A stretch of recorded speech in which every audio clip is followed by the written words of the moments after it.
नमस्कार दोस्तों, मैं हूं नीरज और आप देख रहे हैं ईसी रिसर्चर, जहां हम बात करते हैं सामाजिक, शिक्षण और कानूनी मुद्दों पर एक नई सोच के साथ।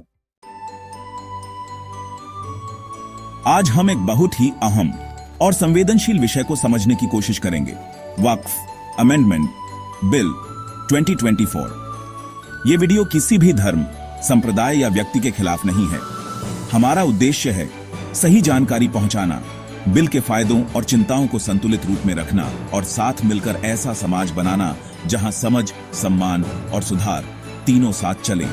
मैं चाहूंगा एक वीडियो के दौरान अपनी थॉट्स, ओपिनियंस और डाउट्स कमेंट सेक्शन में जरूर लिखें, क्योंकि हम सब मिलकर ही एक बेहतर समझ बना सकते हैं।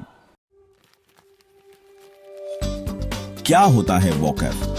वक़्फ़ एक इस्लामिक लीगल कॉन्सेप्ट है जिसमें एक मुस्लिम व्यक्ति अपनी कोई प्रॉपर्टी जैसे जमीन, मकान, दुकान आदि को परमानेंटली डोनेट कर देता है धार्मिक या सामाजिक उपयोग के लिए।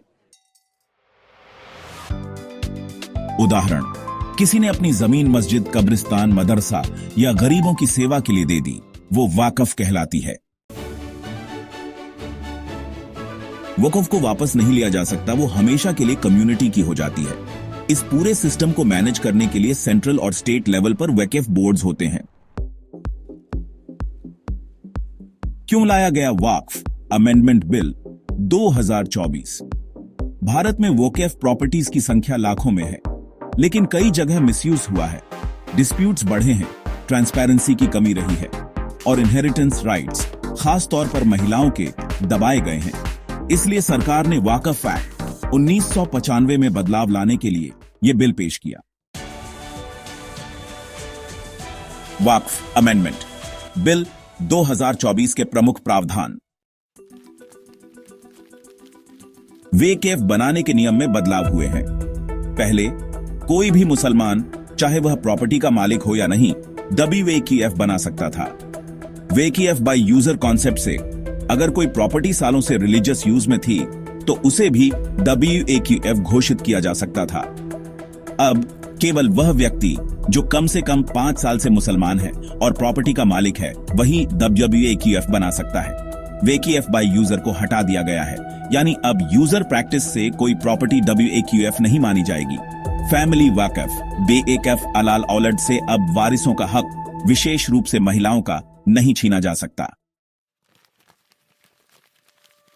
सर्वे और ओनरशिप के लिए नया सिस्टम लाया गया है। पहले वक़्फ़ प्रॉपर्टीज का सर्वे वक़्फ़ बोर्ड के सर्वे कमिश्नर करता था। अब सर्वे का काम डिस्ट्रिक्ट कलेक्टर या उसके समकक्ष अधिकारी करेंगे। इससे ज्यादा न्यूट्रल और पारदर्शी सर्वे की उम्मीद है। सरकारी जमीन का स्टेटस भी स्पष्ट किया गया है। अगर कोई जमीन सरकारी है तो चाहे वो पहले वक़्फ़ घोषित हुई हो, अब उसे वक़्फ़ नहीं माना जाएगा। ओनरशिप में डाउट होने पर डिस्ट्रिक्ट कलेक्टर फाइनल डिसीजन लेगा और रेवेन्यू रिकॉर्ड्स में अपडेट होगा। वक़्फ़ बोर्ड्स और काउंसिल्स में रिप्रेजेंटेशन पहले मोस्टली सुन्नी मुस्लिम मेल्स डोमिनेट करते थे। अब रिप्रेजेंटेशन में शामिल होंगे शिया, सुन्नी, बोहरा, आगा खानी मुस्लिम्स, मुस्लिम ओबीसी, कम से कम एक मुस्लिम महिला और नॉन मुस्लिम सदस्य भी होंगे, ट्रांसपेरेंसी बढ़ाने के लिए। ट्राइब्यूनल स्ट्रक्चर में बदलाव के तहत वक़्फ़ रिलेटेड डिस्प्यूट्स के लिए वक़्फ़ ट्राइब्यूनल होता है। अब इन ट्राइब्यूनल्स का स्ट्रक्चर सिंप्लीफाई किया गया है। ट्राइब्यूनल के ऑर्डर के खिलाफ अब सीधे हाई कोर्ट में अपील की जा सकती है, एक फिक्स टाइम लिमिट के अंदर। वर्तमान स्थिति के अनुसार बिल को 28 अगस्त 2024 को लोकसभा में पेश किया गया था। फिर इसे जॉइंट पार्लियामेंट्री कमेटी यानी जेपीसी को डिटेल जांच के लिए भेजा गया। जेपीसी ने कुछ सुधारों के साथ बिल को अप्रूव किया। अब यह 2 अप्रैल 2025 को लोकसभा में फिर से पेश होने जा रहा है। Public reactions have been, well, quite varied. There is both support and opposition. On the support side, people believe that transparency will increase and misuse will be curbed. The Kerala Catholic Bishops' Council has extended its support. And Syed Salman Chishti, the Gadinashan of Ajmer Dargah, has called it a crucial reform. On the flip side, some Muslim organizations feel that the bill will end the autonomy of Waqf institutions. They argue that it interferes with minority rights.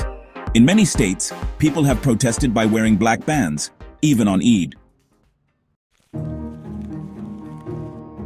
निष्कर्ष, conclusion, WAQF amendment bill 2024 एक बहुत बड़ा बदलाव है जो transparency और accountability लाने की कोशिश करता है, मिसयूज और गलत इंक्रोचमेंट्स को रोकता है, लेकिन इसका संतुलन जरूरी है ताकि माइनॉरिटी कम्युनिटीज की जेन्युइन कंसर्न्स को भी एड्रेस किया जा सके।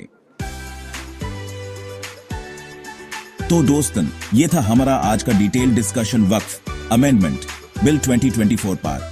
उम्मीद है कि आपको यह वीडियो थॉट प्रोवोकिंग लगा होगा। अगर आपको लगा कि इस वीडियो ने आपको एक बैलेंस्ड पर्सपेक्टिव दिया तो प्लीज इसे लाइक करें, शेयर करें और अगर आप नए हैं इन चैनल पर तो सब्सक्राइब करना ना भूलें।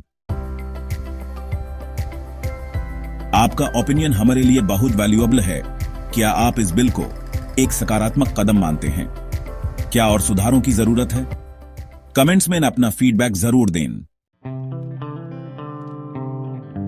आखिर में बस इतना कहना चाहूंगा, ज्ञान बांटने से बढ़ता है और संवाद से समाज बदलता है। चलिए हम सब मिलकर एक ऐसा समाज बनाएं जहां ट्रांसपेरेंसी हो, इक्वालिटी हो और सबकी आवाज सुनी जाए। धन्यवाद दोस्तों, मिलते हैं अगले वीडियो में एक नए टॉपिक के साथ।